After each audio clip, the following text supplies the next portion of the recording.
बड़ा important chapter हम लोग शुरू कर रहे हैं। कौन सा? Magnetic effects of current. खासा वेटेज है इसका, चैप्टर बड़ा आसान है। ठीक है, सुनिए, ये मेरे पास में कोई कंडक्टर है।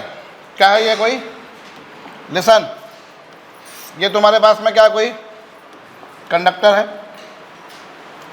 इस कंडक्टर के पास में एक मैग्नेटिक निडल रखी हुई है। क्या रखी हुई है? मैग्नेटिक निडल, चुंबकीय सुई। मैग्नेटिक निडल से मतलब एक छोटी सी मैग्नेट, बार मैग्नेट। मैग्नेट समझते हो, लेकिन एक बहुत छोटी सी मैग्नेट होगी तो उसे बोलेंगे मैग्नेटिक निडल। ठीक है, दिस इज अ कंडक्टर। ये क्या है? क्या है? ये कंडक्टर है। ठीक है, और ये क्या है? मैग्नेटिक निडल, चुंबकीय सुई। ये मैग्नेटिक निडल है।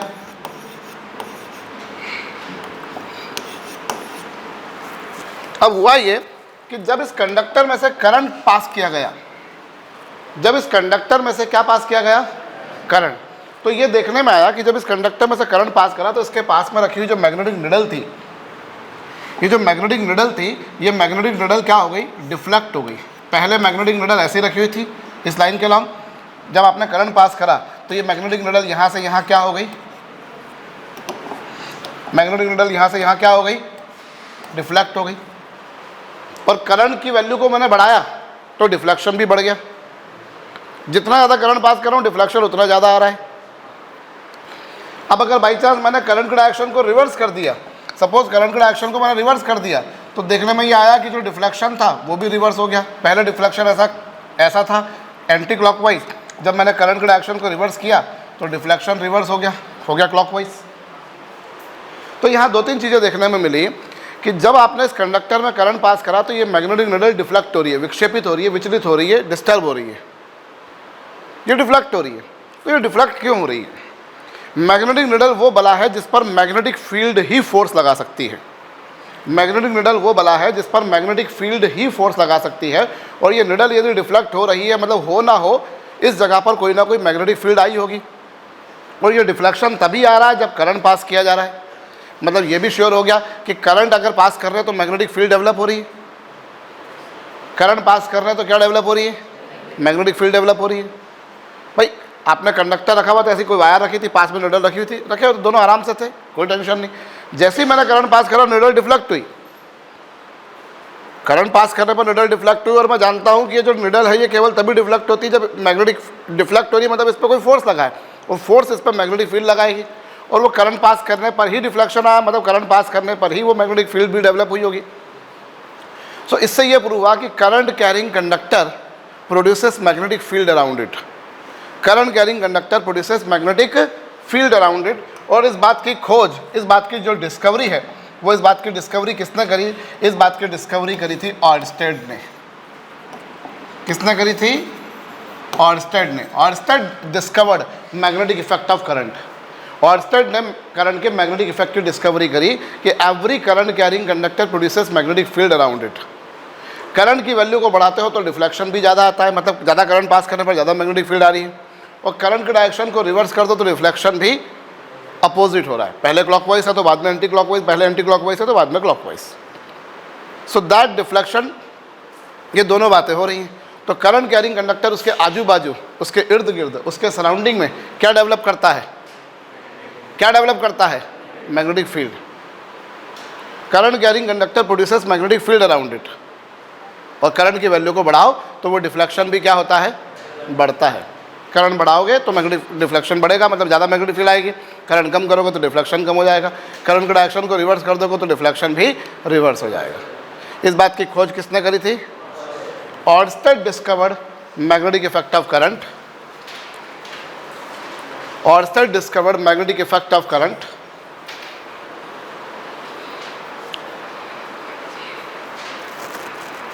Ørsted discovered magnetic effect of current.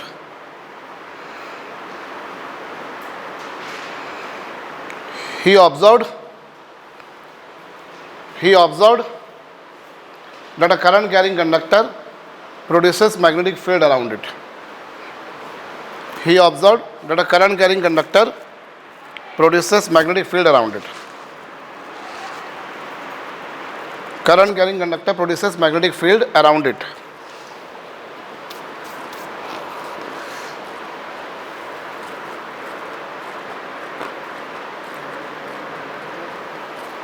Current carrying conductor produces magnetic field around it.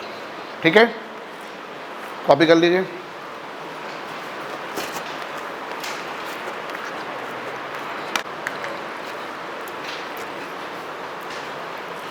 Current carrying conductor उसके आजू बाजू में क्या डेवलप करता है, इसकी खोज किसने करी थी?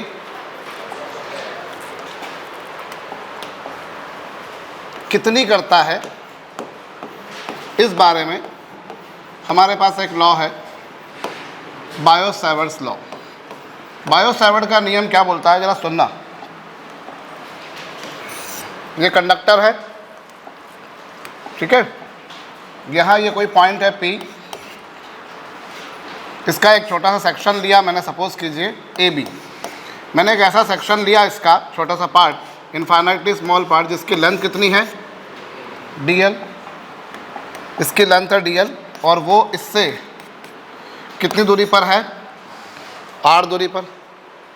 ये कंडक्टर में करंट पास किया जा रहा है कितना, I। इसका एक छोटा सा पार्ट मैंने लिया, कितनी लेंथ का, dl लेंथ का। तो ये जो dl लेंथ का मैंने पार्ट लिया है जिसमें करंट I फ्लो किया जा रहा है, तो ये इसके आजू बाजू कितनी मैग्नेटिक फील्ड डेवलप करेगा, ये पॉइंट P पर। जबकि पॉइंट P उस छोटे से पार्ट AB से कितनी डिस्टेंस पर है, r दूरी पर। और ये जो एंगल बन रहा है, ये एंगल बन रहा है थीटा। एंगल किसके बीच में, लेंथ के बीच में और डिस्टेंस के बीच में। वो जो रेडियल वेक्टर था, इसको इससे ज्वाइन करते तो ये कहलाता है रेडियल वेक्टर। तो लेंथ वेक्टर और रेडियल वेक्टर के बीच में एंगल कितना, थीटा। तो ध्यान दीजिएगा, बायो-सैवर्ट लॉ क्या बोलता है, मैग्नेटिक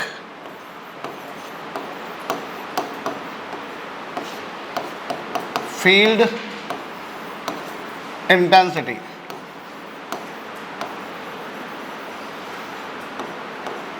मैग्नेटिक फील्ड इंटेंसिटी जो है, मैग्नेटिक फील्ड इंटेंसिटी जो कितनी, मैग्नेटिक फील्ड इंटेंसिटी को हम लोग, जैसे इलेक्ट्रिक फील्ड इंटेंसिटी को हम लोग E से रिप्रेजेंट करते थे, वैसे मैग्नेटिक फील्ड इंटेंसिटी को हम B से रिप्रेजेंट करते हैं। Electric field intensity is denoted by E, magnetic field intensity is denoted by B। और चूंकि वो छोटा सा पार्ट है, तो उसने जो मैग्नेटिक फील्ड इंटेंसिटी डेवलप करी, उसको नाम दे दिया DB। क्या नाम दे दिया उसको हमने, तो वो जो मैग्नेटिक फील्ड इंटेंसिटी है DB, produced by AB at P। AB ने जो P पर मैग्नेटिक फील्ड डेवलप करी, AB ने पॉइंट P पर जो मैग्नेटिक फील्ड डेवलप करी, वो पहली बात वो प्रोपोर्शनल है इसमें से बहने वाले करंट के। मतलब तुम ज़्यादा करंट पास करोगे तो मैग्नेटिक फील्ड इंटेंसिटी ज़्यादा आएगी, कम करंट पास करोगे तो मैग्नेटिक फील्ड इंटेंसिटी कम आएगी। दूसरी बात, वो जो मैग्नेटिक फील्ड इंटेंसिटी है वो उस छोटे से पार्ट की लेंथ के प्रोपोर्शनल है। इसकी लेंथ जितनी ज़्यादा लोगे, मैग्नेटिक फील्ड इंटेंसिटी भी क्या आएगी, उतनी ज़्यादा होगी। तीसरी बात, वो जो मैग्नेटिक फील्ड इंटेंसिटी है, it is directly proportional to sine theta. Here theta is the angle between length vector and radius vector. Theta यहाँ पर किसके बीच का एंगल है, लेंथ वेक्टर और रेडियस वेक्टर के बीच का। थीटा किसके बीच का एंगल है। और चौथी बात, वो जो मैग्नेटिक फील्ड इंटेंसिटी है वो आर स्क्वायर के इन्वर्सली प्रोपोर्शनल है। मतलब डिस्टेंस के स्क्वायर के क्या है, इन्वर्सली प्रोपोर्शनल। बोलिए, कहिए। बायो-सैवर्ट लॉ क्या बोलता है भाई, ऑर्स्टेड ने बताया कि मैग्नेटिक फील्ड डेवलप होती है, बायो-सैवर्ट ने बताया कि कितनी होती है। ऑर्स्टेड ने बताया कि मैग्नेटिक फील्ड करंट पास करोगे तो मैग्नेटिक फील्ड डेवलप होगी जनाब। बायो-सैवर्ट ने आगे क्या बताया, कितनी होती है ना। सो वो जो मैग्नेटिक फील्ड इंटेंसिटी इस पार्ट AB ने जो इस जगह पर डेवलप करी, वो पहली बात इसमें से बहने वाले करंट के डायरेक्टली प्रोपोर्शनल है। दूसरी बात, वो इसकी लेंथ के डायरेक्टली प्रोपोर्शनल है। तीसरी बात, साइन थीटा, थीटा किसके बीच का एंगल है, length vector and radius vector. ये कहलाता है लेंथ वेक्टर और रेडियस वेक्टर, कहिए। और चौथी बात, ये आर स्क्वायर के क्या है, इन्वर्सली प्रोपोर्शनल है। आर की वैल्यू ज़्यादा होगी तो मैग्नेटिक फील्ड इंटेंसिटी कम होगी, आर की वैल्यू कम होगी तो मैग्नेटिक फील्ड इंटेंसिटी क्या होगी। ठीक है साहब, बोलिए, कर लीजिए यहाँ तक। डन। इन चारों इक्वेशंस को यदि मैं कंबाइन कर दूं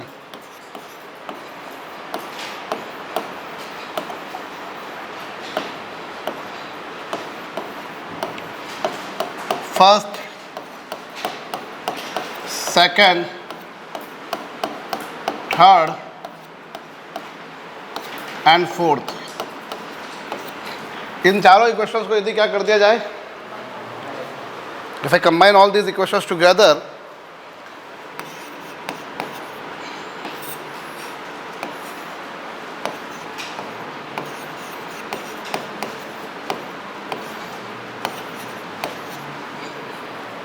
कहिए, और प्रोपोर्शन का साइन हटाते हैं तो हम क्या लगाते हैं, प्रोपोर्शन का साइन हटाएंगे तो हम कांस्टेंट लगाएंगे।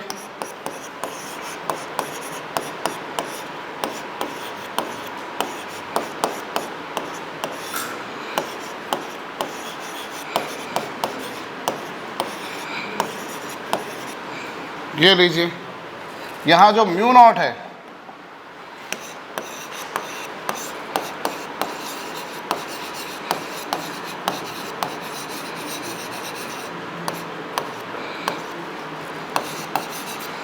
इसे हम बोलते हैं permeability of vacuum.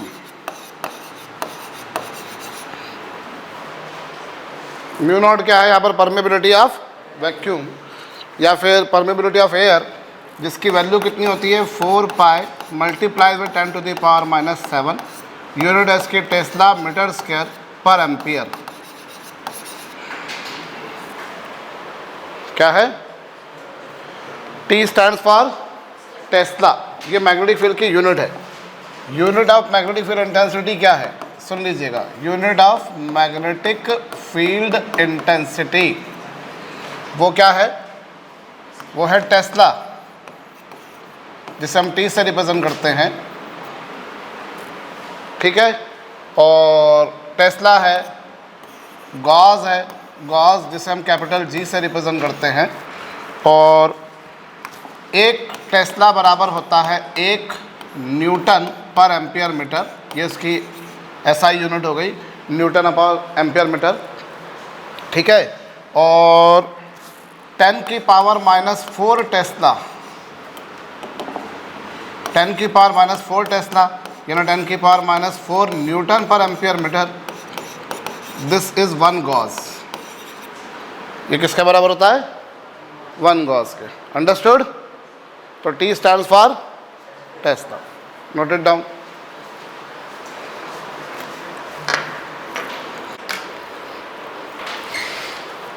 Tesla meter आ रहा है,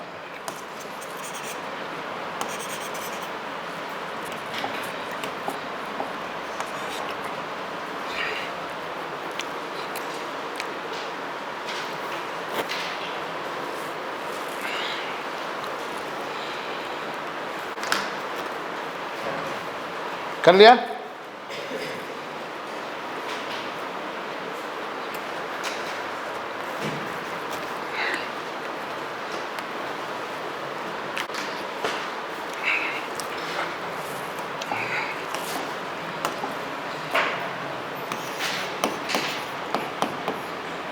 mu naught over 4 pi I dl sine theta whole upon क्या, R स्क्वायर, ये है। अब ये बायो सेवर्ट लॉ था, बायो सेवर्ट लॉ को अगर मैं वेक्टर फॉर्म में लिखना चाहूँ, if I want to express that Biot Savart's law in vector form, if I want to express it in vector form, then how shall I go for this? Mu naught over 4 pi I TL vector cross R vector upon R cube, क्योंकि अगर तुम A cross B हटाओगे तो क्या आएगा, A cross B क्या होगा, A B sine theta, बोलो होगा कि नहीं होगा, A क्रॉस B होगा ए बी साइन थीटा, तो ए बी साइन थीटा करोगे तो I D L R sine theta, तो D L R sine theta क्या होगा, आर से आर कैंसिल होकर आर स्क्वायर ही बचेगा ना, कि नहीं बचेगा। और ए क्रॉस बी क्या होता है, ए बी साइन थीटा होता है, तो D L R sine theta होएगा, आर से आर कैंसिल होने के बाद आर स्क्वायर, वही ऊपर वाला एक्सप्रेशन आ रहा है कि नहीं आ रहा है? दिस इज वेक्टर फॉर्म में एक्सप्रेशन आ गया उसका।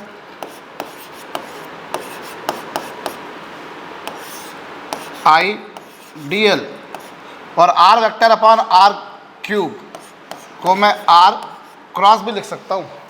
आप जानते हो भाई, यहाँ ये समझना, r vector upon r cube था, इसको मैं क्या लिखता हूँ? R vector upon r square लिख दूँ तो बुरा तो नहीं मान जाओगे?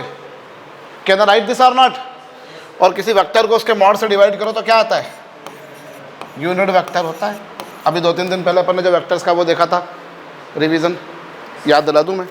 तो यहाँ अपने पास में आर वेक्टर अपॉन आर क्या हो गया? आर कैप क्या? यूनिट वेक्टर, और बाकी क्या बचेगा? R square.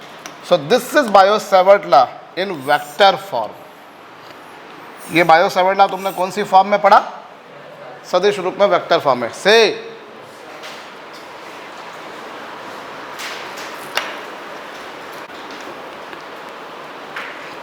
कर लिया?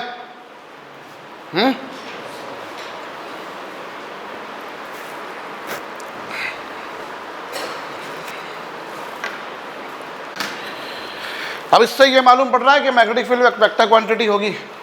इससे क्या मालूम पड़ रहा है कि मैग्नेटिक फील्ड कौन सी क्वांटिटी है? वेक्टर क्वांटिटी है। बोलिए, इससे ही हमें मालूम पड़ रहा है कि मैग्नेटिक फील्ड जो है वो कौन सी क्वांटिटी है साहब? वेक्टर है। ठीक है सर, वेक्टर क्वांटिटी है। अब मसला क्या आ रहा है कि it is a vector quantity. Understood sir, ये वेक्टर क्वांटिटी है, कोई ना कोई इसकी डायरेक्शन भी होगी। इलेक्ट्रिक फील्ड जिस तरह से वेक्टर थी वैसे ये भी वेक्टर है। इलेक्ट्रिक फील्ड की डायरेक्शन निकालना बड़ा आसान काम था। पॉजिटिव चार्ज से अवे होती है, नेगेटिव चार्ज के टूवर्ड्स होती है। Direction of electric field is away from the positive charge and towards the negative charge. Chapter he close हो जाता है वहाँ पर, उसके आगे बातें नहीं करते अपन, वही ख़त्म। लेकिन यहाँ अपन डायरेक्शन कैसे निकालेंगे समझ लो। यहाँ हम डायरेक्शन कैसे निकालेंगे, तो इस पूरे चैप्टर में मैं हमेशा एक राइट हैंड रूल यूज़ करूँगा, सिर्फ राइट हैंड रूल। जैसे तुमने 10th क्लास में पढ़ा था, एक फ्लेमिंग का लेफ्ट हैंड रूल, फ्लेमिंग का राइट हैंड रूल। ना तो मुझे वो लेफ्ट हैंड रूल आता है, ना मुझे वो राइट हैंड रूल आता है, मैं नहीं जानता, मैंने पढ़ा ही नहीं जीवन में, मुझे आता भी नहीं है। मैं एक सिंपल सा रूल बताऊंगा, उस सिंपल सा रूल से सब कुछ हो जाएगा इस पूरे चैप्टर में। यहाँ केवल एक राइट हैंड यूज़ होगा और कुछ भी नहीं। और हमेशा यही कहानी होगी कि चारों फिंगर्स जो वो अंगूठे के परपेंडिकुलर होंगी। All 4 fingers are perpendicular to the thumb. बस आपको क्या करना है, आपको अपने दाएं हाथ के अंगूठे को कंडक्टर पर करंट की डायरेक्शन में रखना है। दाएं हाथ के अंगूठे को कंडक्टर पर करंट की डायरेक्शन में रखना है। कुछ ऐसे रखना है कि जो पाम है आपकी हथेली, वो उस पॉइंट की तरफ चली जाए जहां आपको मैग्नेटिक फील्ड निकालनी है। We have to put our right hand thumb on the conductor in the direction of current such that palm is towards the point where magnetic field has to be found. So direction of magnetic field has to be determined. से मैंने क्या करा यहाँ पर श्रेया, मैंने इस पर रखा अंगूठे को, मैंने ऐसे अंगूठे को रखना है इस पर,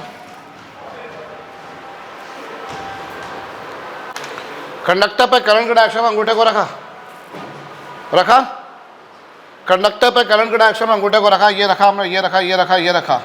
पाम को उस पॉइंट की तरफ ले गए जहाँ मैग्नेटिक फील्ड निकालनी है।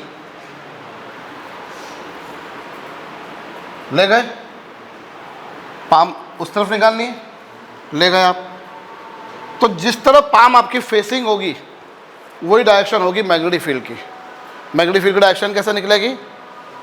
राइट हैंड के थंब को कंडक्टर पर करंट के डायरेक्शन में रखना है। रख दिया सर, पाम को उस पॉइंट की तरफ ले गए where palm is facing inward, palm अंदर की तरफ है, तो जो मैग्नेटिक फील्ड होगी वो भी कहाँ होगी? अंदर की तरफ। और याद दिला दूँ आपको मैं, अंदर की तरफ के डायरेक्शन को आप क्रॉस से रिप्रेजेंट करते थे और बाहर की तरफ को पॉइंट से, डॉट से। सो यहाँ क्या कहानी होगी, आपने कंडक्टर पर करंट के डायरेक्शन में अंगूठे को रखा, पाम को उस पॉइंट की तरफ ले गए, palm is facing inward, so direction of magnetic field is also inward, ये अंदर हो गई। ऐसे अगर वो पॉइंट लेफ्ट हैंड की बजाय राइट हैंड पर होता तो क्या करता मैं? Now my palm is facing outward, so direction of magnetic field would be nothing but क्या?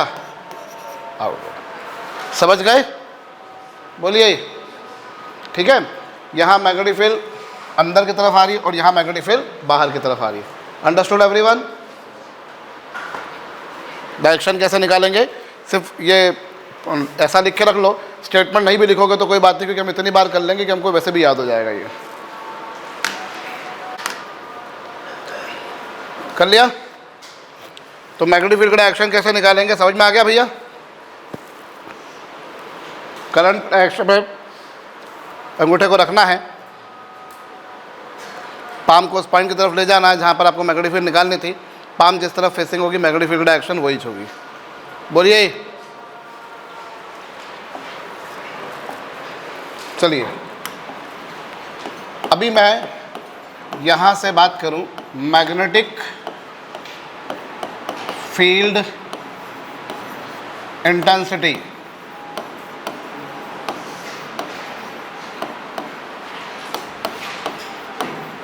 Due to a straight current carrying conductor. क्या कर रहा हूं मैं, एक स्ट्रेट करंट कैरिंग कंडक्टर है हमारे पास। We have a straight current carrying conductor. Suppose करो ये आपके पास में एक बिल्कुल सीधा का सीधा कंडक्टर है, ये लीजिए। इस कंडक्टर में ऐसे करंट पास हो रहा है। How much current is being drawn, I. यहाँ पर ये कोई पॉइंट P है जिसकी इससे डिस्टेंस कितनी है, D है। इस पॉइंट P की इस कंडक्टर से डिस्टेंस कितनी है, तो इस पॉइंट P पर मैग्नेटिक फील्ड इंटेंसिटी कितनी आएगी, इस कंडक्टर के कारण पॉइंट P पर मैग्नेटिक फील्ड इंटेंसिटी कितनी आएगी। जबकि ये डिस्टेंस उसकी दे रखी है D, और ये है कि ये वाला जो एंगल बन रहा है इसके एक एंड का वो बन रहा है θ1, और दूसरे एंड का एंगल कितना बन रहा है, एक एंड का एंगल बन रहा है θ1 और दूसरे एंड का एंगल कितना बन रहा है θ2।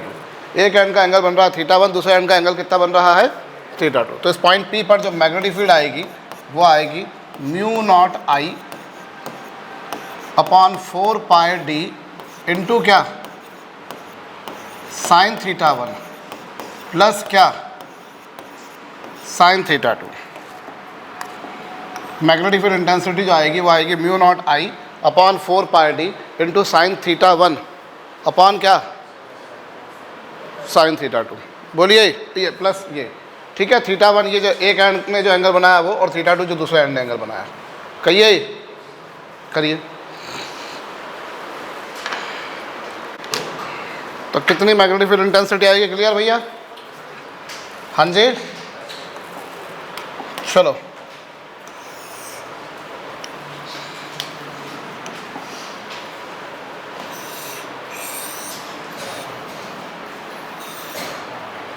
ये एक स्क्वायर है आपके पास जिसमें करंट कितना फ्लो हो रहा है, I, और इसकी ये साइड लेंथ कितनी है, इसके सेंटर O पर मैग्नेटिक फील्ड बतानी है। We are there to find out magnetic field at its centre. करिए।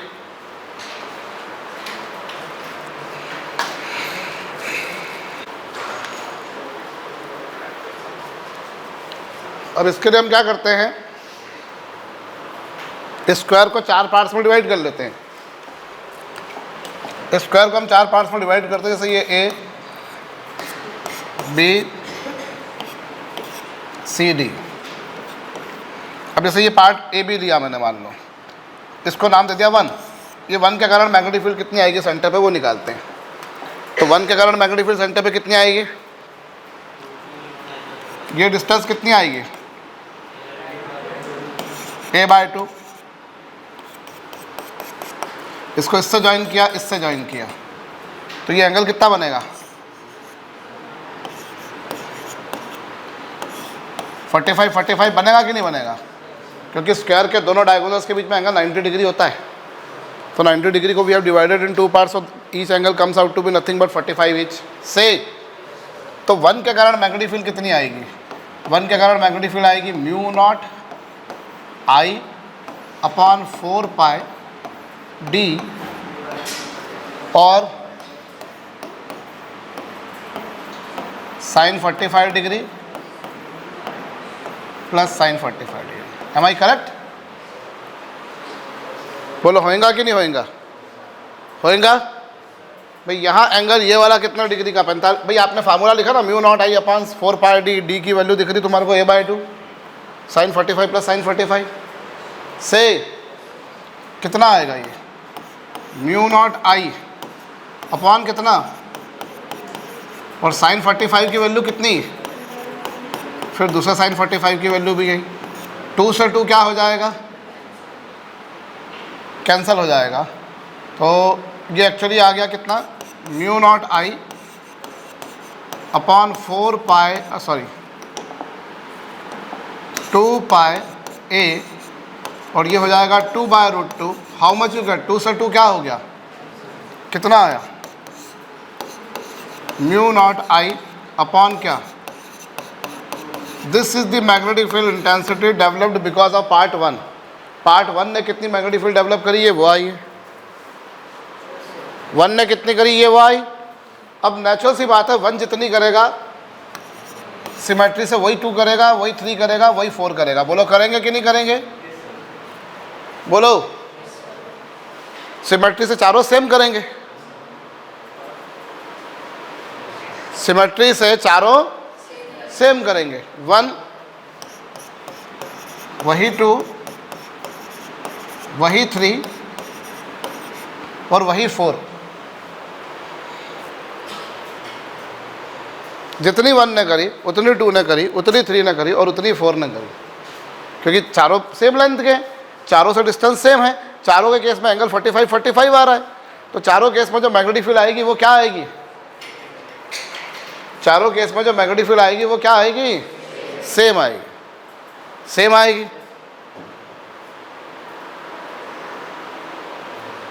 मैग्नेटिक फील्ड की इंटेंसिटी तो निकाल ली, पहले ने कितनी करी उतनी, दूसरे ने उतने, तीसरे ने उतने, चौथे ने से। अब मसला क्या आता है यहाँ पर, डायरेक्शन निकालो। तो डायरेक्शन कैसे निकालूंगा मैं, डायरेक्शन कैसे निकाला जाएगा, ये करंट पास हो रहा है, करंट पास हो रहा है, तो डायरेक्शन निकालिए। तो 1 के करंट डायरेक्शन क्या आएगी, 1 के करंट डायरेक्शन कैसी आएगी, करंट के डायरेक्शन में अंगूठे को रखा, पाम को उधर ले गए। पाम कहाँ जा रही तुम्हारी, अंदर की तरफ। पाम को तो ओ की तरफ ले जाना है, पाम फेस किधर जा रही है, अंदर की तरफ। बोलो, करंट के डायरेक्शन में अंगूठे को रखा, पाम को उधर ले गए, palm is facing inward, so direction of magnetic field is inward. बोलिए, फिर 2 में भी क्या होगा, 3 में भी क्या होगा, और 4 में भी क्या होगा, बोलो होगा या नहीं भाई। 1 के कारण इनवर्ड, 2 के कारण इनवर्ड, 3 के कारण इनवर्ड और 4 के कारण भी इनवर्ड। चारों के कारण डायरेक्शन क्या आ रही है बेटा, सुनाई नहीं दिया मुझको। तो जो टोटल मैग्नेटिक फील्ड आएगी, जो टोटल मैग्नेटिक फील्ड आएगी वो क्या, बोलो आएगी, तो कितनी हो जाएगी, 4b1। समझ में आया मैंने क्या करा, 4 से √2 कैंसिल होकर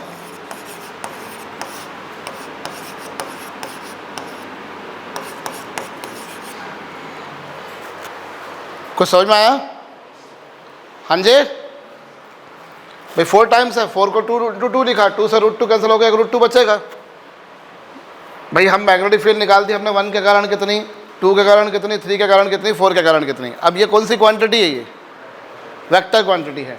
तो 1 के कारण डायरेक्शन इनवर्ड, 2 के कारण भी इनवर्ड, 3 के कारण भी इनवर्ड और 4 के कारण भी क्या होगी, so all of them are inward, so we will add them together only. से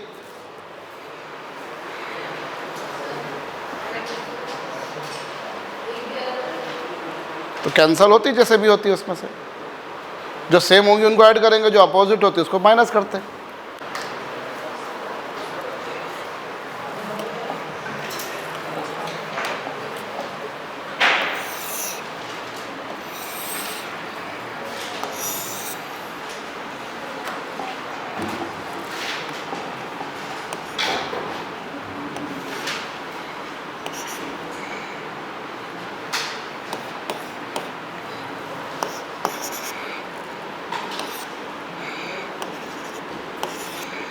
करंट फ्लो हो रहा आई, साइड लेंथ इसकी ए है, करंट कितना फ्लो हो रहा है और साइड लेंथ कितनी है इसके, सेंटर पर मैग्नेटिक फील्ड बताइए।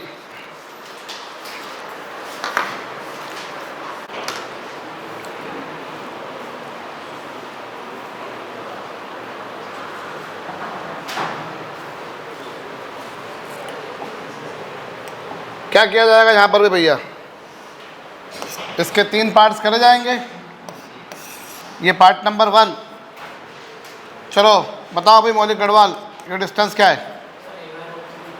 a/√3। बहुत बढ़िया।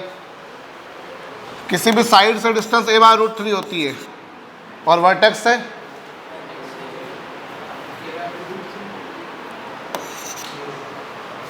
ये होती है a/2√3 और वर्टेक्स होती है a/√3। 2:1 में डिवाइड करता है सेंट्रोइड मीडियन को। This is a/2√3 and this is a/√3 बालक। चलो ये एक बात हो गई। अब ये एंगल बताओ कितना होगा? ये एंगल कितना होगा? क्यों? क्योंकि ये 30 डिग्री है। So how much is this? अब तो कर दो भैया, कईयों को तो यही नहीं पता होगा डिस्टेंस क्या होती है। उनको ये याद है कि अपने को कैसे भी करके सर को बोल के छुट्टियाँ करवानी है मई में। उनको ये याद है कि अपने को घूमने जाना है, कुछ भी हो जाए, परीक्षा दे नहीं दें पर घूमने जरूर जाएंगे अपन। साधारण से लोग परीक्षा देने नहीं जाते, फंक्शन मनाने जाते हैं।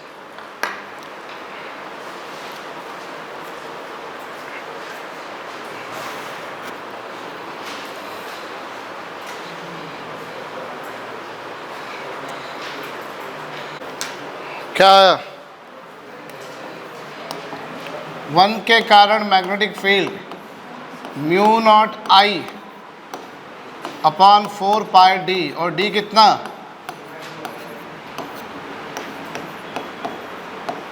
sin 60 plus sin 60।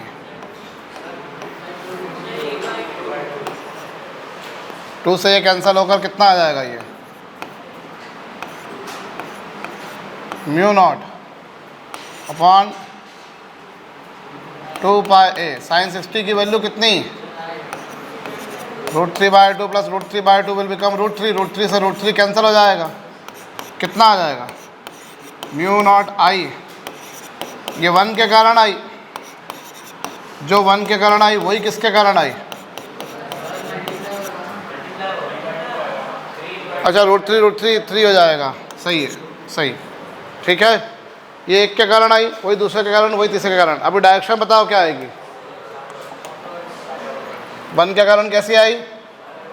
ये भी तीनों के कारण आउटवर्ड आ रही है। अरे तीनों के कारण डायरेक्शन क्या आ रही है? आउटवर्ड। तो जो नेट मैग्नेटिक फील्ड आएगी वो कितनी आएगी?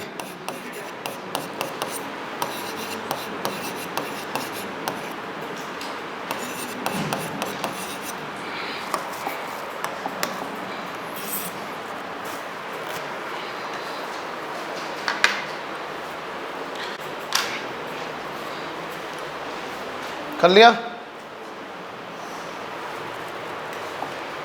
चलो now if we have a conductor of infinite length,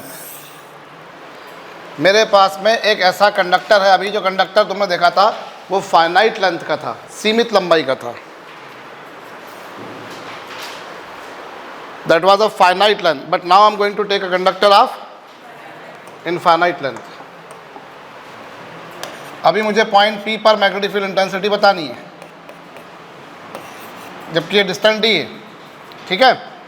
तो ज़रा दिमाग लगाइए, आप क्या करेंगे? इसको इससे ज्वाइन करेंगे। आप इसको इससे क्या करेंगे?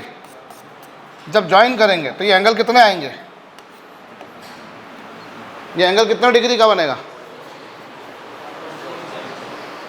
दिस एंगल अप्रॉक्सीमेटली 90, क्योंकि इसकी कोई लिमिट है ही नहीं है, जाए जा रहा है, जाए जा रहा है, जाए जा रहा है ऊपर तक। इनफाइनाइट लेंथ का है सर, जाए जाएगा ये तो। एंगल बढ़ते बढ़ते बढ़ते कितना हो जाएगा?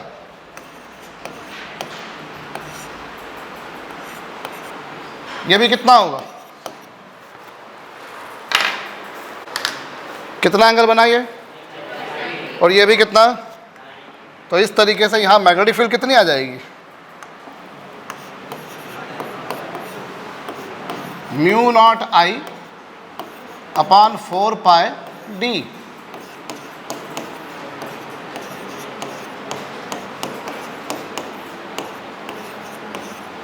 sin 90 की वैल्यू कितनी?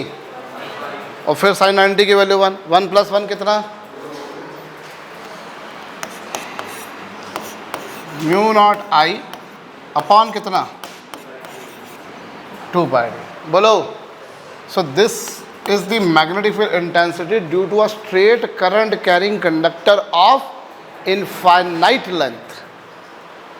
This is the magnetic field intensity due to a conductor of infinite length. Infinite length के कंडक्टर के कारण मैग्नेटिक फील्ड हमारे पास में ये आई है। बोलिए, चलिए अभी यहाँ पर हम म्यू नॉट की वैल्यू अगर रखें तो वो कितनी होती है?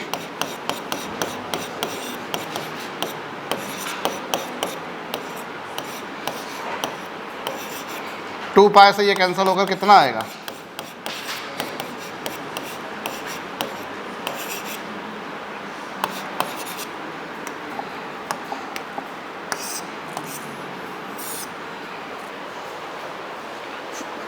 म्यू नॉट की वैल्यू कितनी थी? 4.2 10 की पावर -7 थी या नहीं थी?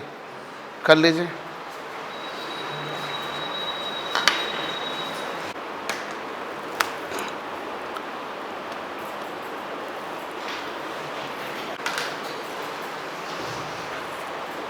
मैग्नेटिक फील्ड इंटेंसिटी कितनी आ रही है साहब? कुछ इतनी। Clear?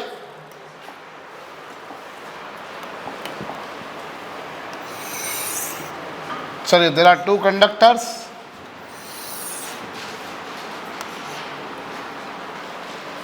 Each of infinite length. Suppose इसमें 10 एम्पियर करंट पास हो रहा है, इसमें 20 एम्पियर। इन दोनों के बीच की डिस्टेंस है 80 centimetre. We have a point A here which is 40 centimetre away from this point A पर मैग्नेटिक फील्ड इंटेंसिटी बताइए। You determine magnetic field intensity at point.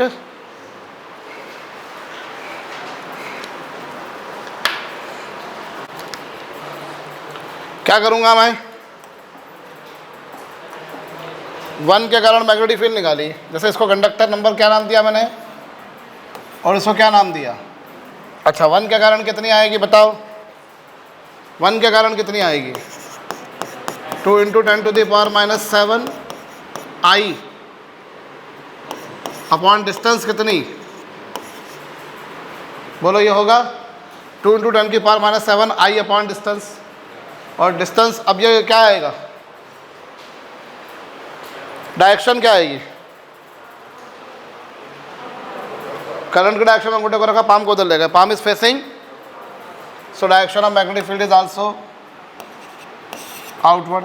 बोलो, ये 1 के कारण आई। अच्छा, 2 के कारण कितनी आएगी? I upon distance. डिस्टेंस कितनी?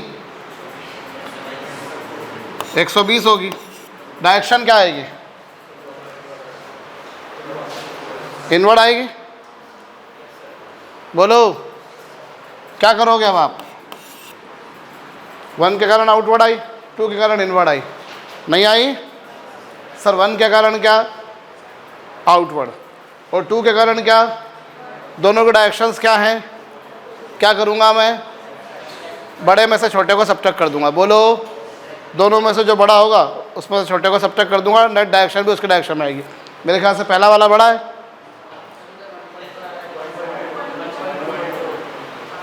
1.2 अभी ठीक है? बोलिए, चलो दोनों कंडक्टर्स के मिड पॉइंट पर निकालो मैग्नेटिक फील्ड। दोनों कंडक्टर्स के मिड पॉइंट पर, मिड पॉइंट पर निकाली।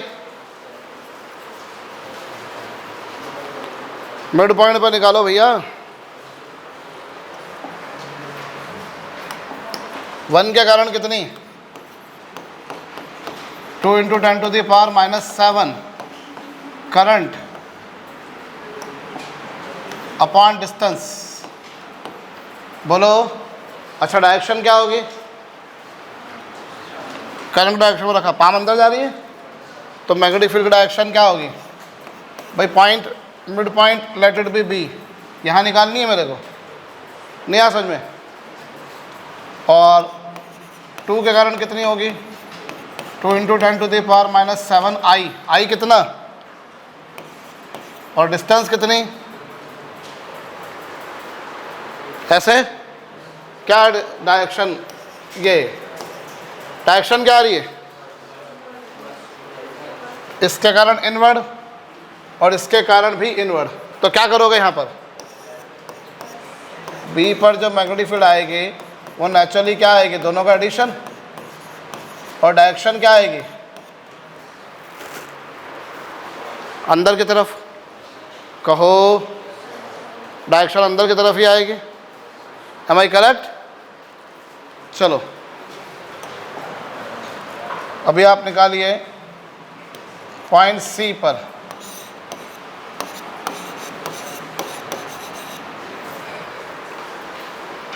पॉइंट सी पर निकालिए, पॉइंट सी पर निकालिए।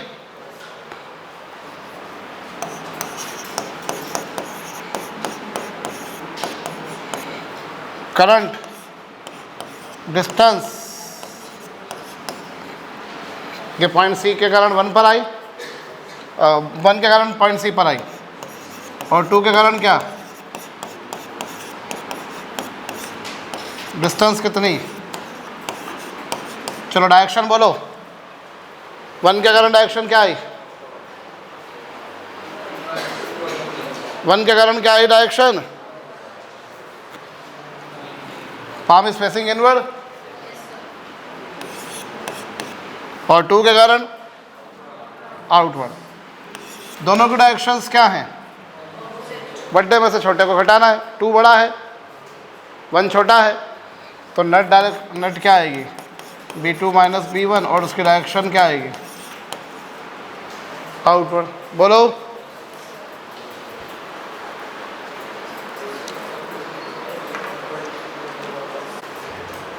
चलो वो पोजीशन बताओ जहाँ मैग्नेटिक फील्ड इंटेंसिटी 0 आएगी,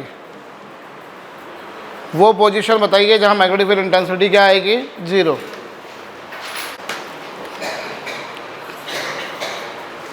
हाँ जी हो गया। कहाँ पर आएगी मैग्नेटिक फील्ड इंटेंसिटी 0,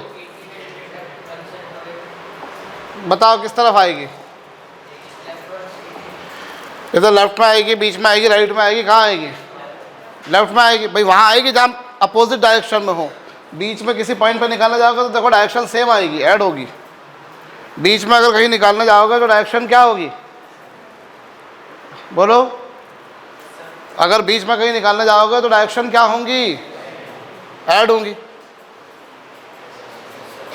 अरे बोलो, बीच में किसी पॉइंट पे निकालने जाओगे तो डायरेक्शंस क्या होंगी, उनकी ऐड होंगी, होंगी या नहीं होंगी, और फिर यहाँ ऐड होंगी, तो इसलिए यहाँ तो 0 हो नहीं सकती, 0 तो वहाँ होगी जहाँ दोनों के कारण सेम मैग्नीट्यूड सेम हो और डायरेक्शन क्या हो, अपोजिट हो। नहीं आया समझ में? तो अपोजिट कहाँ आ रही है, इस तरफ या इस तरफ, बोलिए, अरे कहिए। ये पॉइंट P पर यहाँ कहीं होगी, मान लो x दूरी है, तो 1 के कारण कितनी होगी, 2 × 10⁻⁻7, और डिस्टेंस कितनी, और 2 के कारण कितनी, और डिस्टेंस कितनी होगी, बोलो, इसके कारण इतनी, इसके कारण इतनी, और दोनों के अब क्या होगा, इन दोनों को इक्वल करेंगे, और इक्वल करने के बाद में क्या, जहाँ इक्वल हो जाएंगे वहाँ कैंसिल हो जाएगी एग्जैक्ट। नहीं आ समझ में? क्योंकि 1 के कारण जो डायरेक्शन आएगी वो आएगी आउटवर्ड, और 2 के कारण क्या, अंदर। बोलो ना, इनको इक्वल कर दो, क्या आ रहा है x, 18।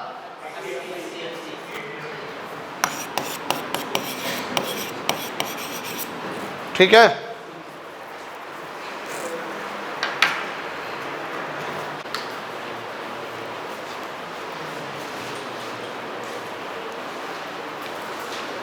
बोलिए, क्लियर?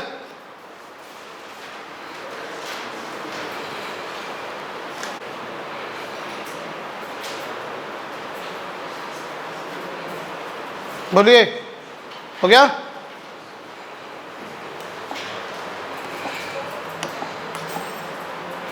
चलो ये 2 इनफाइनाइट लॉन्ग कंडक्टर्स है। एक कंडक्टर ये है,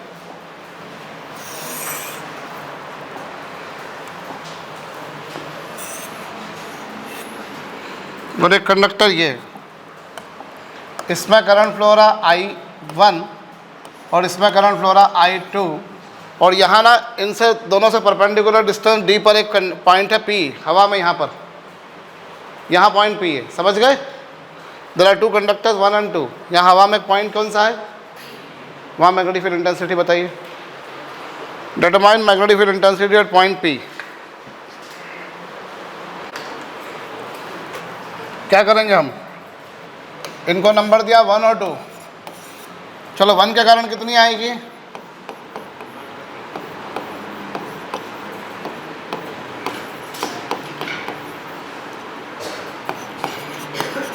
और 2 के कारण कितनी आएगी,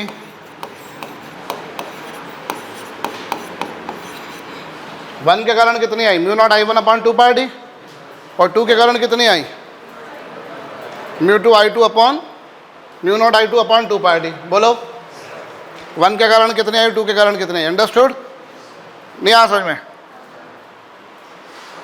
अब बारी आती है डायरेक्शन की, तो 1 के कारण क्या होगा डायरेक्शन,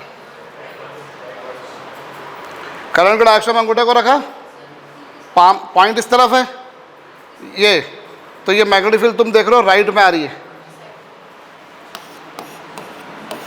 राइट में, तुमने ऐसा करा आ रही है ऐसी, और इसके कारण कैसे आ रही है, डाउनवर्ड, नीचे की तरफ। बोलो नहीं आ समझ में।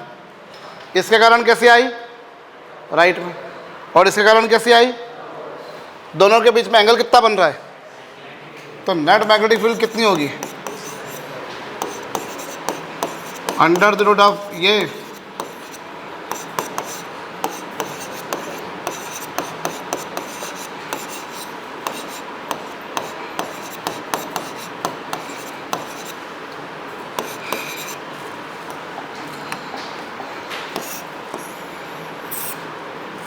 ठीक, अरे कहिए,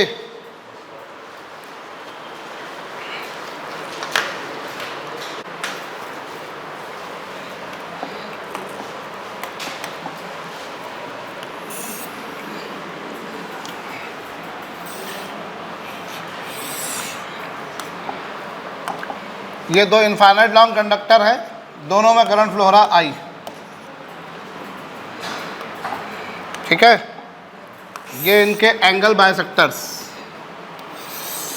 क्या है ये इनके एंगल बाइसेक्टर, इसको नाम दिया O, इसको नाम दिया A, इसको नाम दिया B, इसको नाम दिया C, और ये D, ये OA, OB, OC, OD क्या है इनके एंगल बाइसेक्टर्स। तो इन चारों में से कहाँ कहाँ पर मैग्नेटिक फील्ड जीरो होगी आपको बताना है, OA, OB, OC और OD, इन चारों में से कहाँ कहाँ पर मैग्नेटिक फील्ड इंटेंसिटी कितनी होगी, करिए।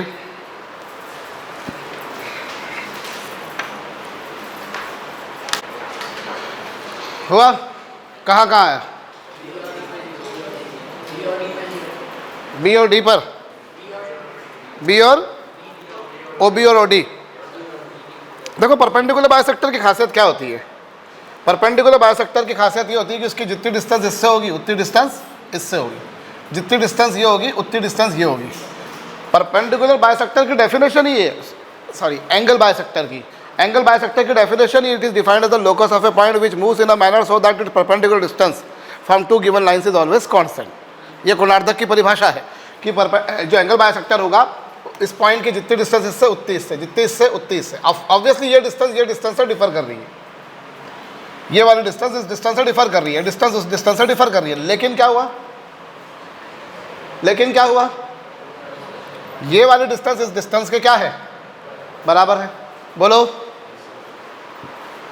से, तो आप इन कंडक्टर्स को नाम दो 1 और 2। चलो सर 1 और 2 नाम दे दिया। अब 1 के कारण कितनी डेवलप होगी, किसी भी पॉइंट पर लेंगे तो 1 के कारण कितनी होगी, म्यू नॉट I/2πd। 2 के कारण भी क्या होगी, म्यू नॉट I/2πd। बोलो होगी कि नहीं होगी, 1 के कारण भी म्यू नॉट I/2πd और 2 के कारण भी कितनी, म्यू नॉट I अपॉन कितना 2πd। बोलो से, दोनों के कारण डिस्टेंस सेम है, मैग्नेटिक फील्ड की वैल्यू सेम आएगी। मसला ये है कि जितनी 1 प्रोड्यूस कर रहा है उतनी 2 प्रोड्यूस कर रहा है। जहाँ दोनों की डायरेक्शन अपोजिट होंगी वहाँ क्या हो जाएगा, कैंसिल हो जाएगा। चलो 1 के, अब यहाँ पर देखो ए पर क्या होगी, 1 के कारण क्या होगी, आउटवर्ड, और 2 के कारण 2 के कारण भी आउटवर्ड, और 1 के कारण भी क्या, अरे बोलो ना यार, 2 के कारण आउटवर्ड और 1 के कारण भी क्या, आउटवर्ड। क्या होगा, ऐड कर देंगे इनको, बोलो। चलो ये तो आ गई यहाँ पर। अभी हम बात करते हैं ए पर, अभी बी पर बात करूँ मैं, तो इसके कारण क्या होगी, इनवर्ड होगी B2, और 1 के कारण क्या,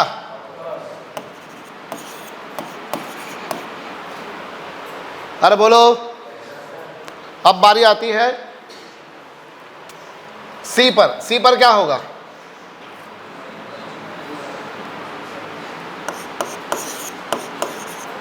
और 2 के कारण भी क्या, तो यहां तो ऐड हो जाएंगी ये, नहीं आ समझ में। अभी यहां पर क्या होगा, 1 के कारण क्या होगी, और 2 के कारण क्या होगी, बोलो क्या होगा। अब यहां पर यहाँ कैंसिल होकर 0 हो जाएगी, यहाँ सेम होगी, यहाँ कैंसिल होकर 0 हो जाएंगी, और यहाँ सेम होगी, बोलो। तो कहाँ कहाँ 0 हुई, OB और OD पर। सो OB पर 0 होगी और OD पर भी 0 होगी, बोलिए।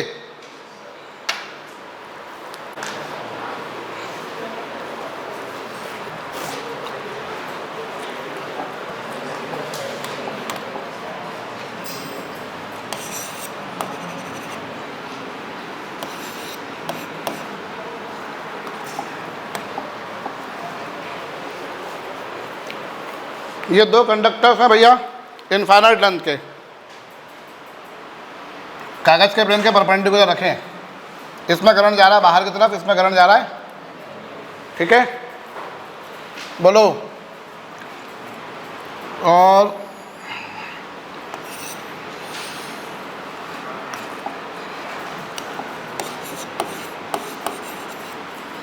ये सब 50-50 सेंटीमीटर है। पॉइंट P पर मैग्नेटिक फील्ड बताइए, जबकि इसमें करंट फ्लो हो रहा है 10 एम्पियर और इसमें करंट फ्लो हो रहा है 20 एम्पियर। समझ गए, इसमें करंट कितना है, उसमें कितना, पॉइंट P पर मैग्नेटिक फील्ड इंटेंसिटी बताइए।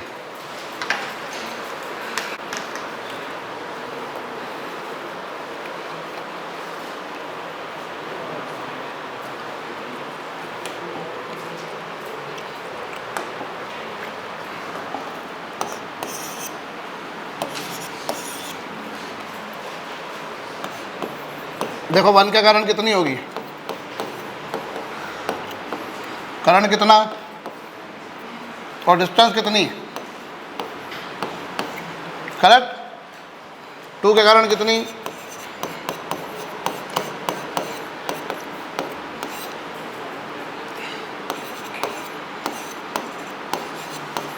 बोलो। अब बारी क्या आती है, डायरेक्शन की। 1 के कारण डायरेक्शन क्या होगी, करंट ऐसा फ्लो हो रहा है बाहर की तरफ, करंट के डायरेक्शन में अंगूठे को रखा, पाम उधर ले गए, पाम कहाँ जा रही है मेरी, लेफ्ट में, पाम कहाँ जा रही है, करंट की डायरेक्शन में मैंने अंगूठे को रखा, पाम को उधर ले गया, पाम कहाँ आ गई मेरी, लेफ्ट में, तो मैग्नेटिक फील्ड डायरेक्शन लेफ्ट में होगी। अच्छा, अब लेफ्ट में होगी तो किधर होगी, लेफ्ट में होगी, सुनाई नहीं दिया मुझको, लेफ्ट में होगी, तो लेफ्ट में किधर, लेफ्ट में इधर इधर इधर इधर इधर इधर, किधर होगी, लेफ्ट में होगी तो किधर होगी भाई, लेफ्ट में होगी, समझ में आ रहा है मेरे को, लेफ्ट में किधर, इन सब में से किधर, तो ये होगी कैसी, मैग्नेटिक फील्ड की जो डायरेक्शन होती है भाई इसके इधर होगी, ये समझ में आ रहा है। प्रिसाइजली किधर होगी, तो प्रिसाइजली होगी बेटा इसके बिल्कुल परपेंडिकुलर। कैसे, इसके,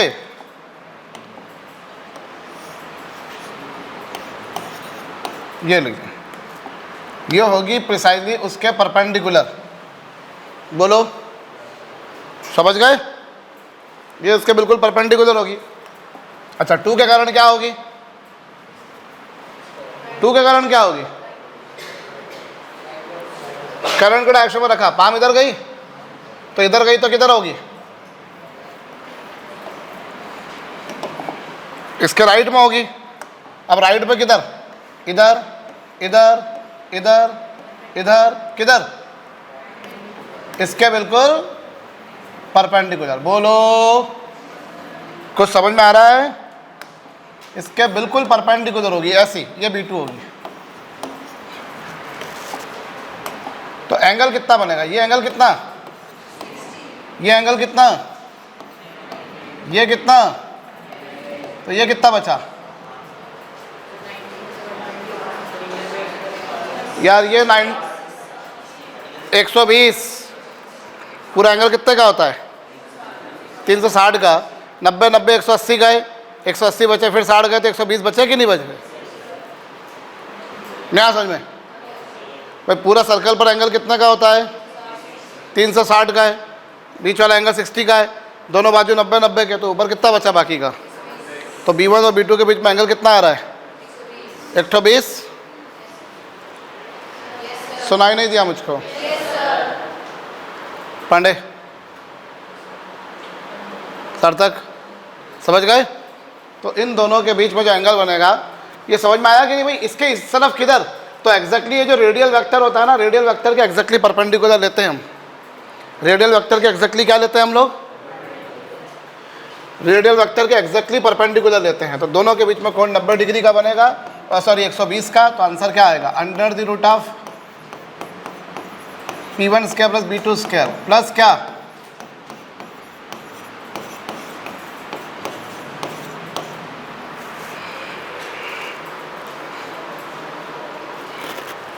under the root of B1 square plus B2 square plus twice B1 B2 cos 120। बोलो, करो।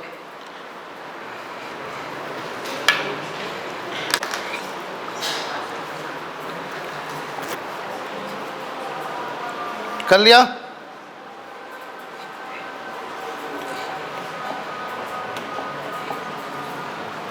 तो कहाँ मैग्नेटिक फील्ड इंटेंसिटी कितनी होगी? क्लियर भैया? समझ में आया? चलो एक और क्वेश्चन कर ही लो।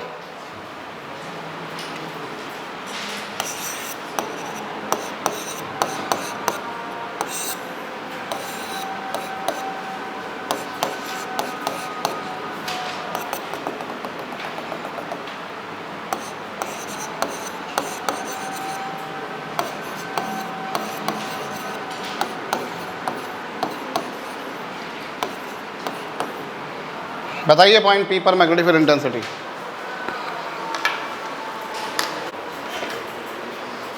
आप दोनों के कारण निकालिए, 1 और ये कौन सा? चलो 1 के कारण कितनी आई बताइए?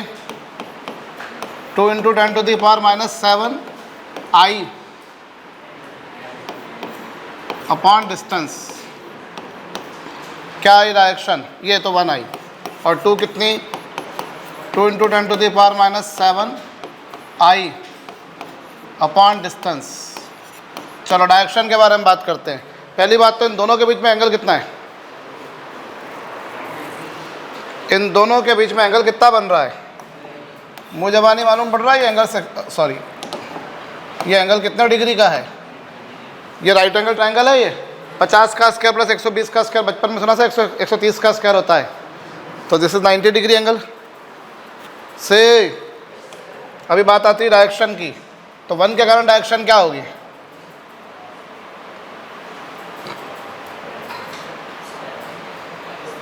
किस तरफ आएगी? इसके एग्जैक्टली परपेंडिकुलर। कितना डिग्री का एंगल बनेगा ये? चलो 2 के कारण बोलो। 2 के कारण क्या होगी? राइट साइड एग्जैक्टली इसके परपेंडिकुलर से। ये 90, ये 90, ये 90, तो ये कितना एंगल बनेगा? सुनाई कम पड़ता है मेरे को। This angle would also be nothing but 90 degree. पूरा एंगल 360 का बनना चाहिए ना रे। तो नेट मैग्नेटिक फील्ड कितनी आ जाएगी? Under the root of B1 square plus B2 square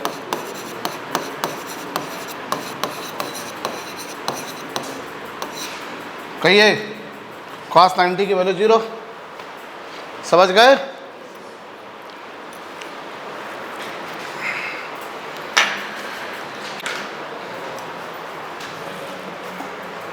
now listen, अगर तुम्हारे पास वही एक इनफाइनाइट लेंथ का कंडक्टर है जिसमें करंट कितना फ्लो हो रहा है?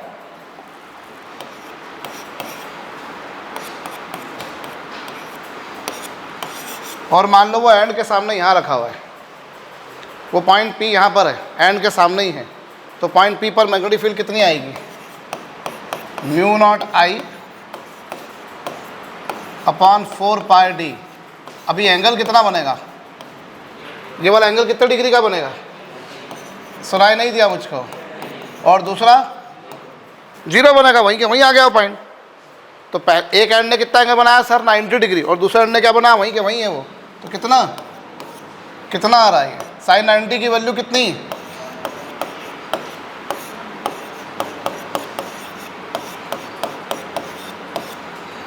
म्यू नॉट अपॉन 4 पाई की वैल्यू कितनी होगी?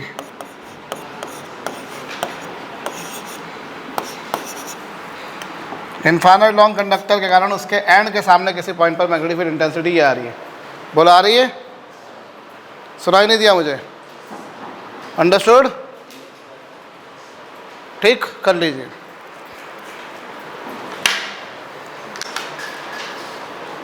अभी तुम देख सकते हो ये जो मैग्नेटिक फील्ड आ रही है वो पहले वाली मैग्नेटिक फील्ड की क्या आ रही है? एग्जैक्टली हाफ आ रही है। That was 2 multiplied with 10 to the power minus 7 I upon D, और ये केवल 10 की power minus 7 I upon D है।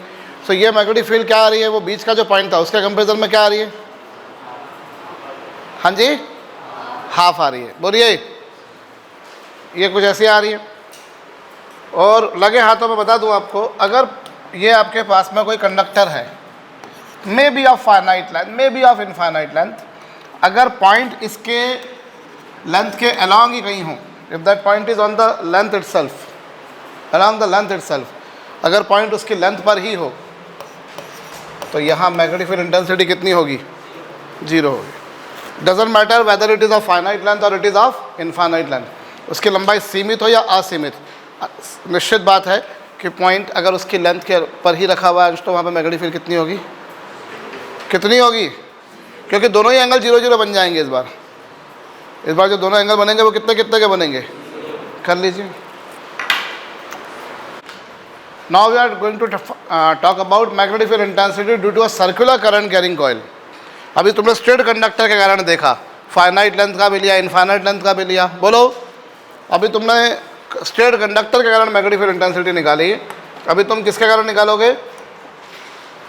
एक तुमने सर्कुलर करंट कैरिंग कॉइल ली। क्या देखो, you have a circular current carrying coil, you people have a circular current carrying coil, और इसमें करंट पास किया जा रहा है, इसमें करंट पास किया जा रहा है I, इसकी रेडियस कितनी है? और so we people are going to find out magnetic field intensity due to this circular current carrying coil. इस सर्कुलर करंट कैरिंग कॉइल के कारण मैग्नेटिक फील्ड इंटेंसिटी क्या होगी वो मुझे बतानी है। तो ज़रा देखिए, ये रही वो रिंग, कितना करंट पास किया गया था इसमें, रिंग की रेडियस कितनी है, और मैं ये जो पॉइंट ले रहा हूँ वो रिंग की एक्सिस पर ले रहा हूँ। एक्सिस समझते हो, जो उसके सेंटर से जा रही प्लेन के परपेंडिकुलर है। अभी थोड़े दिन पहले इलेक्ट्रोस्टैटिक्स में भी किया था अपन ने। तो यहाँ मैंने पॉइंट P लिया जो इसके सेंटर O से कितनी दूरी पर है? x दूरी पर है। Point P I have taken on the axis of the ring which is at distance x from the centre से। तो वहाँ मैग्नेटिक फील्ड इंटेंसिटी क्या होगी? वहाँ मैग्नेटिक फील्ड इंटेंसिटी होगी mu naught N I R square upon 2 R square plus x square whole की power कितनी?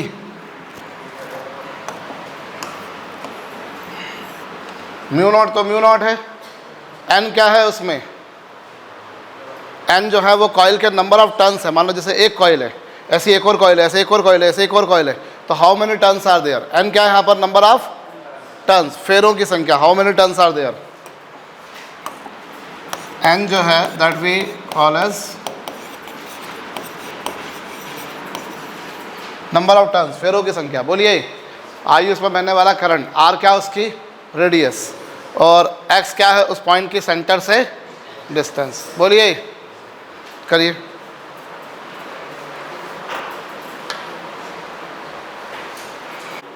इसके सेंटर पर मैग्नेटिक फील्ड इंटेंसिटी आप बताइएगा, क्या बतानी है आपको इसके सेंटर पर, बताइए।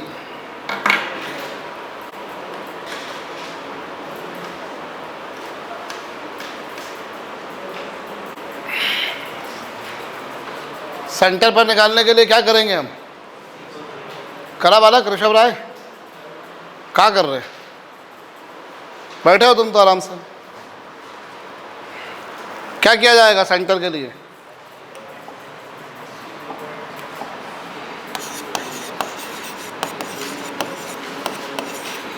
सेंटर ओ के लिए एक्स की वैल्यू कितनी पुट कर दोगे,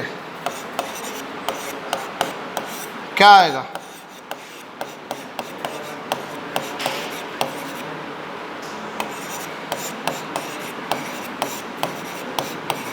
ये 2 से 2 कैंसिल हो गया, आर क्यूब हो जाएगा, आर स्क्वायर से आर क्यूब कैंसिल होकर कितना बचेगा,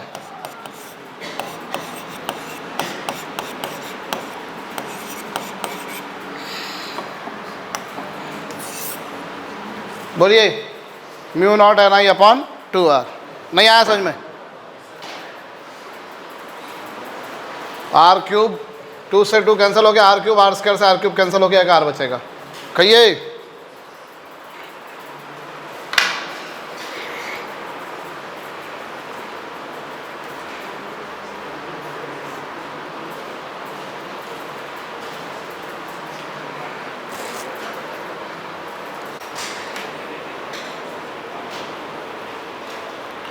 कर लिया। Determine position on axis of ring, determine position on axis of ring, determine position on axis of ring where magnetic field intensity is, determine position on axis of ring where magnetic field intensity is, determine position on axis of ring where magnetic field intensity is 1/8 of magnetic field at center, determine position on axis of ring where magnetic field intensity is 1/8 of magnetic field at center। क्या answer,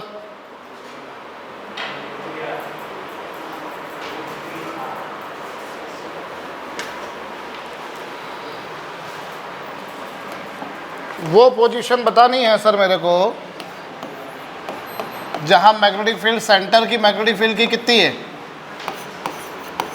अब किसी position पर magnetic field कितनी है,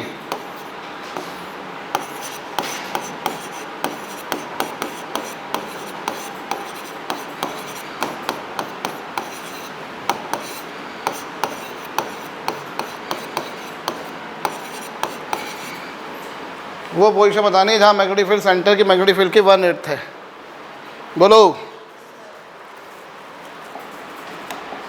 क्या कुछ cancel हो रहा है, 2 भी क्या हो गया,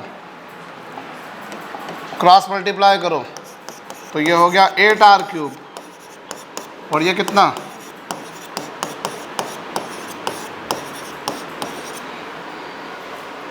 इसे क्या लिख सकते हो तुम,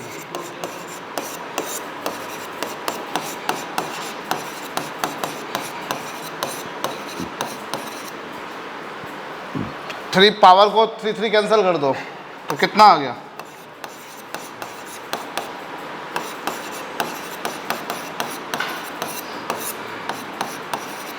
अभी दोनों बाजू स्क्वायर कर दो, स्क्वायर कर दोगे तो ये 4r², तो x² इक्वल्स टू कितना आएगा,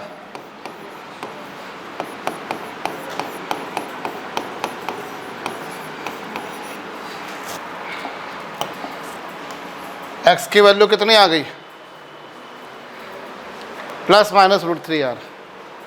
प्लस रूट 3r मतलब उस तरफ, माइनस रूट 3r मतलब इस तरफ।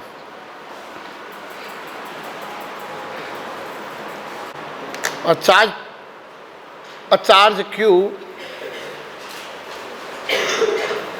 charge q is moving in a circle. A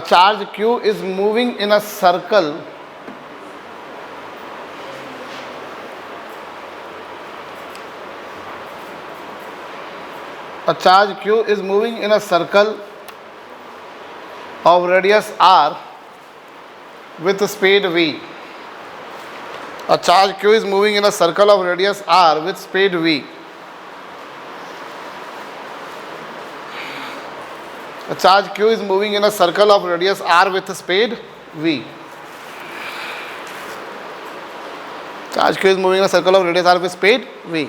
Determine magnetic field developed at center. Determine magnetic field produced at center. Done.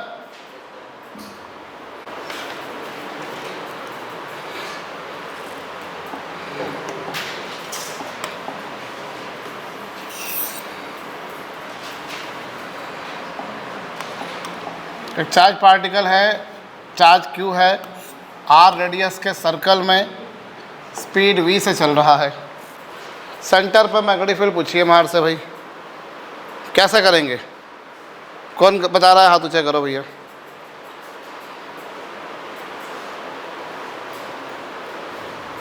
बाकी सब क्या गोबर खाते हैं यहाँ पर? सारा अच्छा खाना मेरे को खिला देते हैं, बाकी सब गोबर खाते हैं यहाँ पर, है ना?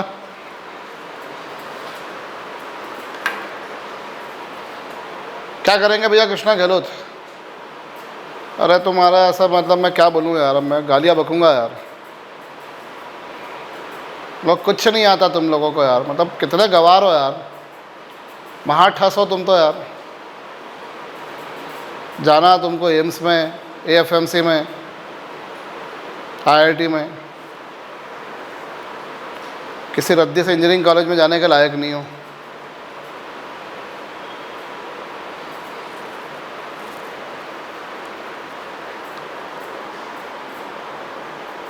ये ऐसा मतलब इतना गंदा प्रश्न तुमसे नहीं बन सकता, तो तुमको चुल्लू भर पानी में डूब मरना चाहिए यार। और तुमसे पहले मेरे को डूब मरना चाहिए कि मैं किन लोगों को पढ़ा रहा हूँ यार। इतना कचरा इंसान लोगों को पढ़ा रहा हूँ मैं। ललित सरदाना ने यह सोचकर हॉस्टल शुरू किया था कि कुछ अच्छे बच्चे आएंगे जो एग्ज़ाम देने जाएंगे और घूमने निकल जाएंगे।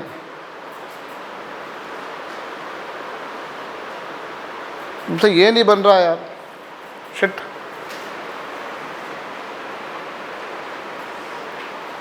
मुझे तो अपने आप पे लाना था यार।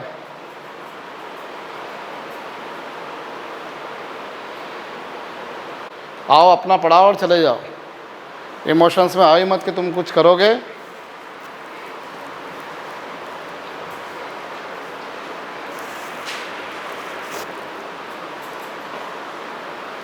कुछ नहीं करोगे तुम लोग।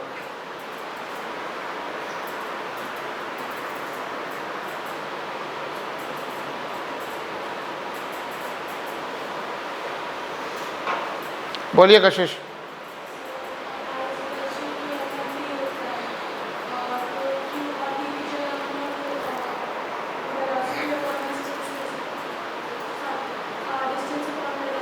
डिस्टेंस कितनी होगी? अच्छा,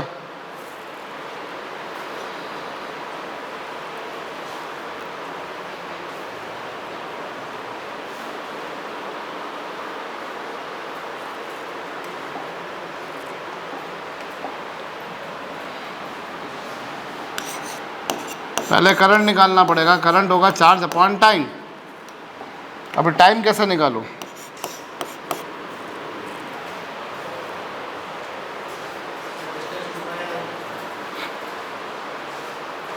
टाइम होगा डिस्टेंस अपॉन स्पीड। एक पूरा सर्कल घूम लेगा तो डिस्टेंस कितनी चलेगा वो? 2πr। डिस्टेंस चलेगा वो 2πr और स्पीड v। ये आ गया टाइम।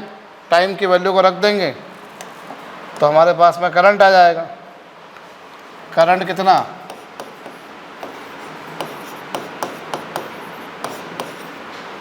क्या करा सकता हूँ यार इसके अलावा, यार मेरे बस में है भी नहीं इसके अलावा कुछ और।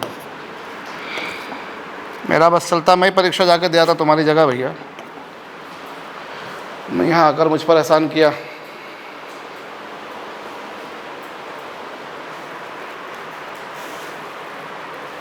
ये करंट आ गया मैग्नेटिक फील्ड सेंटर पर, म्यू नॉट, यहाँ वो एक ही सर्कल है जिस पर वो घूम रहा है, तो म्यू नॉट एन आई, और आई की वैल्यू कितनी,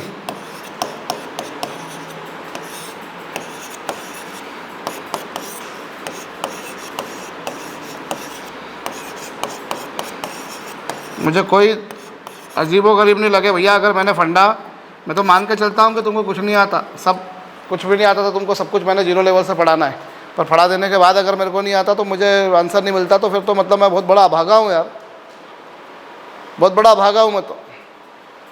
मतलब मेरी किस्मत की तो पूरी 12 बजी पड़ी है, ऐसा गवार लोगों को पढ़ा रहा हूँ मैं। महाठस, और तुम्हारी क्लास में खड़ा हो ठस बोल रहा हूँ तो कुछ और ही बोलता मैं शायद। ऐसे लोगों को पढ़ाना है क्या? वो 2-4-5 मेरे दोस्त देख लेंगे तो बोलेंगे तेरे से बड़ा तो कोई है ही नहीं। और यार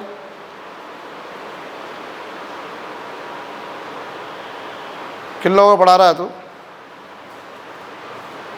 कुछ नहीं आता जिनको। बोर एटॉमिक मॉडल में फकादा फार्मूला डिराइव कराया है मैंने। अभी कुछ दिन पहले करंट इलेक्ट्रिसिटी में हमने ऐसे 2 क्वेश्चन करे जिसमें हमको फ्रीक्वेंसी दे रखी थी और करंट निकालना था, कितना करंट फ्लो होगा। पलटा लो आप, बोर एटॉमिक मॉडल में पहले 5-6 प्रॉब्लम में 2 प्रॉब्लम थी जिसमें फ्रीक्वेंसी दे रखी थी। करंट इलेक्ट्रिसिटी के मॉड्यूल में देख लो, जिसमें चार्ज पार्टिकल घूम रहा था, इलेक्ट्रॉन घूम रहा था, कुछ और पार्टिकल घूम रहा था, और 2 प्रॉब्लम थी, एक भी नहीं। वहाँ करंट निकालना था। करंट फार्मूला डिराइव करवाया मैंने उस समय भी। बोर एटॉमिक मॉडल में ऑलरेडी मैं करवा चुका हूँ ये। तुमको ये नहीं आता? अरे पहले नहीं आता तो ठीक है, जो पढ़ाया उसको क्या घंटा उखाड़ लिया तुमने? उसका क्या कर लिया तुमने? उसका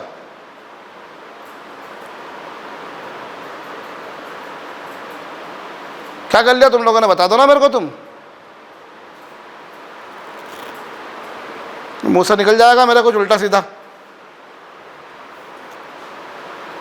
ये तो लेवल है तुम लोगों का यार, कि तुमको ये नहीं बन रहा। ये लेवल है तुम लोगों का।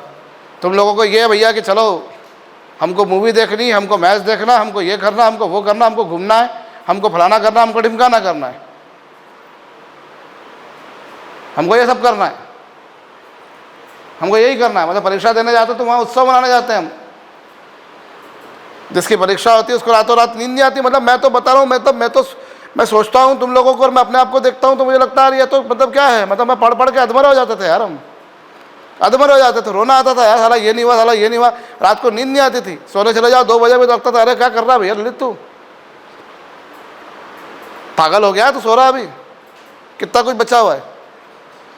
और तुम देखो बिल्कुल, हाँ क्या बात है साहब।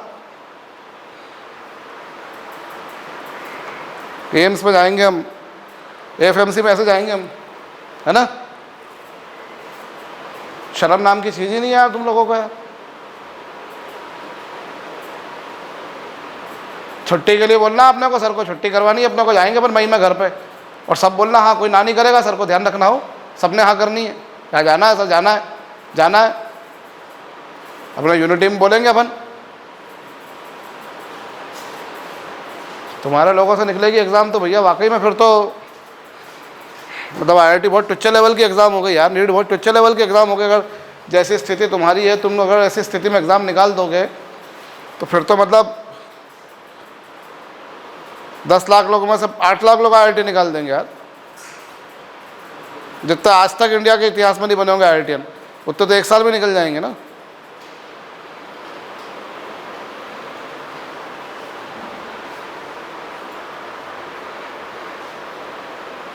क्या लेवल है यार, क्या लेवल है यार। कब तक आदमी अपने आप पर कंट्रोल रखेगा यार? क्या लेवल है तुम लोगों का? तुमसे ये नहीं बन रहा, तुमसे करंट नहीं निकल रहा।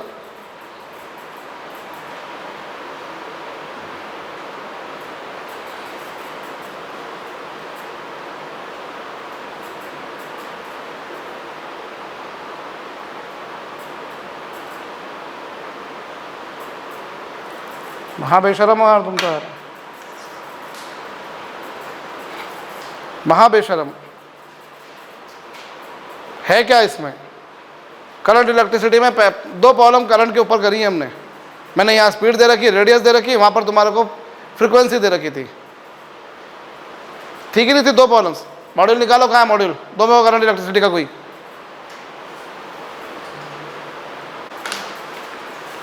हमें नींद नहीं आती थी यार।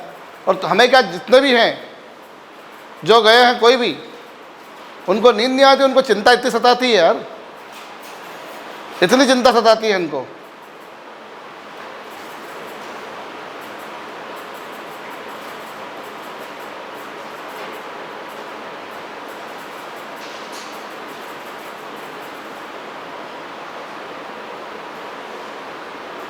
और हमारी ऐसी स्थिति है कि हमको ये नहीं मालूम पड़ रहा।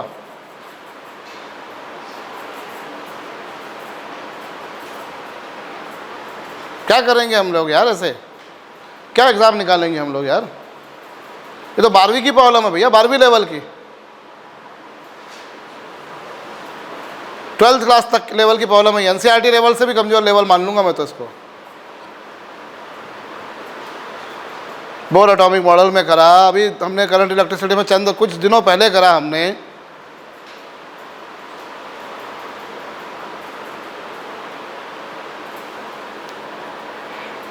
हमको ये याद रहता भैया कि हमको ये घूमने जाना है, उनको घूमने घुमाने ले गए थे तो हमको क्यों नहीं लेके गए? हमको इधर जाना, हमको उधर जाना। तुम्हारी डिमांड पूरी कर करके तुम्हारी एक्सपेक्टेशन इतनी बढ़ गई कि मैंने होटल खोल लिया यहाँ पर। हॉस्टल नहीं, होटल खोल लिया मैंने यहाँ पर।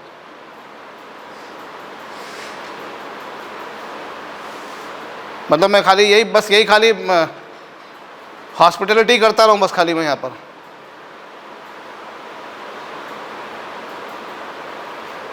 खाली हॉस्पिटलिटी करता रहूँ मैं, आप लोगों को सेटिस्फाई करने का काम करूँ, बस आप लोगों को खुश करने का काम करूँ मैं। हमको इधर जाना, हमको उधर जाना है, हमको ये करना, हमको वो करना है।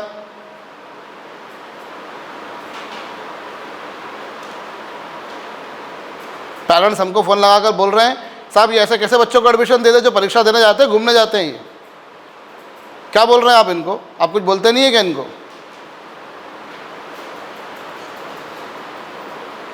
बच्चे तो घूमने जा रहे हैं आपके, पढ़ने गए वहाँ टी-शर्ट चेंज करके घूम रहे हैं वहाँ पर, और सर गधे हैं, रौंदा कर करके मारा जा सर को। सर को अकल लगती नहीं है, क्या करें? गधे हैं ना वो। हम तो माँ की कोख से पैदा हुआ था IITian बनकर, डॉक्टर बनकर।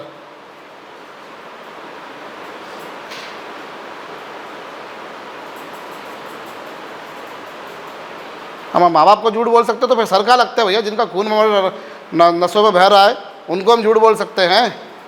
तो फिर ये कहा ललित साधना कौन लगता है? कौन से खेत की मूली है ये? ललित साधना को तो यूँ निपटा देंगे हम। बहुत है ऐसे। जबकि ललित साधना कितना फेवर करता है कि चल बेटा ये कर ले, चल ये कर ले, चल वो कर ले, ऐसा कर लो, वैसा कर लो। जो कभी अपने आप के लिए समय नहीं निकालता कि चलो वहाँ घूम के आ जाएं। 3.5 साल हो गए अपने आप के लिए कहीं नहीं बाहर गया वो। मजाल नहीं कि 3.5 सालों में एक दिन के लिए मैं बाहर गया हूँ अपने रिक्रिएशन के लिए, खुद के रिक्रिएशन के लिए, पिछले 3.5 सालों में। इंदौर भोपाल के आगे गया नहीं, और जब गया तो गया केवल काम करा, और शाम को आकर तुम्हारी इमीडिएटली क्लास ली। तुम लोग यहाँ बर्थडे बना रहे थे, सर काम करके आ गए, शाम को क्लास ले ली सर ने आकर। याद कीजिए जिस दिन अजय सर की क्लास थी, अजय सर का बर्थडे था। नाटक नहीं करा, नौटंकी नहीं करी कि थक गए हैं, गाड़ी चला के गए, गाड़ी चला कर आए। जबकि गाड़ी चलाना सरदाना सर का सबसे आखिरी काम होगा जिसको एंजॉय करते होंगे वो। नौटंकी नहीं करी।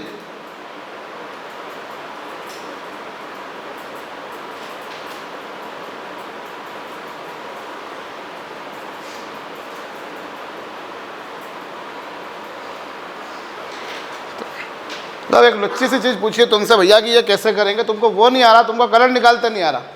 चुल्लू भर पानी में डूब मरो यार सालो। चुल्लू भर पानी में डूब मरो। क्या बताऊंगा मैं, क्या पढ़ाऊंगा यार? क्या बस खाली तुमको यहाँ पर क्वेश्चन दूँ, क्वेश्चन सॉल्यूशन कराऊं और तुम कॉपी में लिख लो, बस हो गई उल्टी। सर आए थे, सर कुछ क्वेश्चन घर से याद करके आ गए होंगे, सर ने पढ़ा दिया। सर तो ऐसे ही है, सर को कहाँ आता है, याद करके आते हैं घर से।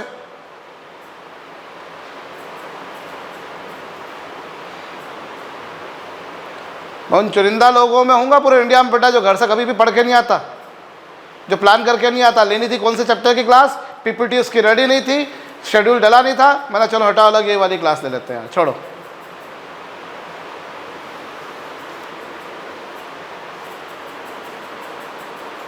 स्पॉन्टेनियस काम करने वालों में से हूँ मैं तो, मेरे ख्याल से मुझे तो यही लगता है कि जब बोलो जिस टॉपिक का बोलो रेडी है, कर लेते हैं।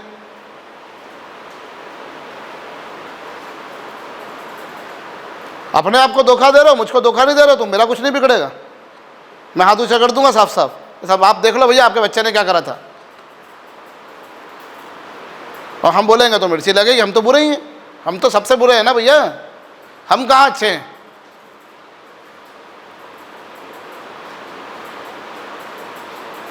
हम तो बहुत बुरे हैं।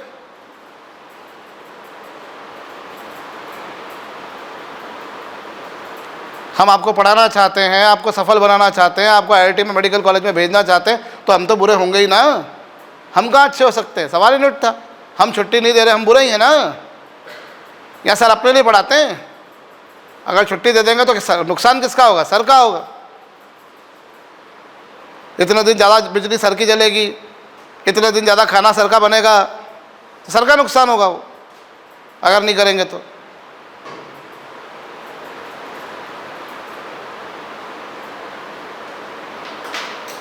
दस महीने की जगह 12 महीने पढ़ा रहे हैं तो सर गलत है ना। बाकी लोग क्या है, 10 महीने पढ़ाते हैं, 9 महीने पढ़ाते हैं, हफ्ते में 4 दिन क्लास चलाते हैं, 5 दिन क्लास चलाते हैं, उनका कोर्स होता है ना, होता है। कोर्स खत्म करना कौन सा बड़ा काम है? लोग 4-4, 5-5 महीने में कोर्स खत्म कर देते हैं। दे बैच दे बैच दे बैच, एक के बाद एक बैच लॉन्च करते जाते हैं। पहले ये बैच लॉन्च करी, फिर वो बैच लॉन्च करी, फिर ये बैच लॉन्च। अरे क्या सर कितने अच्छे, देखो हमारा कोर्स छूट गया था तो सर ने एक और बैच लॉन्च कर दिया, तो फिर छोड़ते रहो। अभी देख रहा हूँ वो रोज़ न्यूज़ पोर्टल पे आ रहा है, बच्चे ट्वीट कर रहे हैं प्रधानमंत्री को, साहब हमको नीट की एग्ज़ाम के लिए 1 महीना और टाइम दे दिया जाए। 26 साल से पढ़ा रहा हूँ और 26 साल से एक ही चीज़ देख रहा हूँ, हर स्टूडेंट यही बोलता है एग्ज़ाम आने के बाद, अरे काश 15 दिन एग्ज़ाम पोस्टपोन हो जाए। नहीं बोला तुमको मैंने पहले भी ये बात, हर यही होता है कि काश 15 दिन और हो जाए। अभी देख रहे नीट में साहब एग्ज़ाम थोड़े दिन 1 महीना लेट कर दो। काहे लेट कर दो? हमने ड्रॉप लिया, हमको 9 ही महीने मिले। हम आप काउंट कर लो, हमको तो 9 ही महीने मिला, हमको तो साल भर नहीं मिला। अरे चुल्लू भर पानी में डूब मार साले, पैदा ही काहे को हुआ तू? तेरे को 9 महीने कम पड़ रहे, वो 12th वाले को देख, उसको तो वो भी नहीं मिला। हमको तो आदत पड़ी हुई ना हर चीज़ आगे बढ़वाने की। ये कोविड ने इतनी गंदी आदत डलवा दी है कि एग्ज़ाम आगे बढ़ाओ, एग्ज़ाम आगे बढ़ाओ, एग्ज़ाम आगे बढ़ाओ। तो सालों जिनको 9 महीने मिल गए उनको कम पड़ रहे हैं 9 महीने। 9 महीने में तो तू पैदा होकर बाहर आ गया था, और क्या चाहिए भैया? तेरा पूरा का पूरा कंस्ट्रक्शन हो गया और तेरे को डॉक्टर बनने में 9 महीने कम पड़ रहे हैं। ऐसे तो लोग बैठे इंडिया में, वो तुम्हारे जैसे ही हैं जो साल भर कुछ नहीं पढ़ेंगे और बाद में पीएम को ट्वीट करेंगे साहब एग्ज़ाम आगे बढ़ा दो। 9 महीने कम पड़ते हैं भैया, बहुत होते हैं। और तेरे से बड़ा गवार कोई और नहीं जो तेरे को ड्रॉप लेना पड़ा। पहली बात तो तू ड्रॉप लेके बैठा है।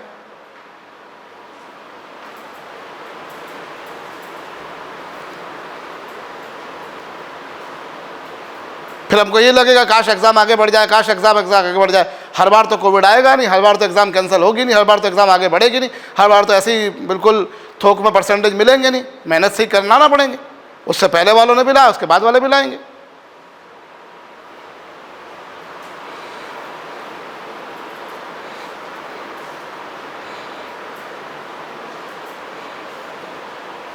पेपर दे के आते हैं, पेपर देने के बाद में भैया डिस्कस किया जाता है कि सर ऐसा गया पेपर, वैसा गया। वो तो किसी ने बात ही नहीं करी। अरे कहाँ बात करेंगे सर, घूमने गए थे हम।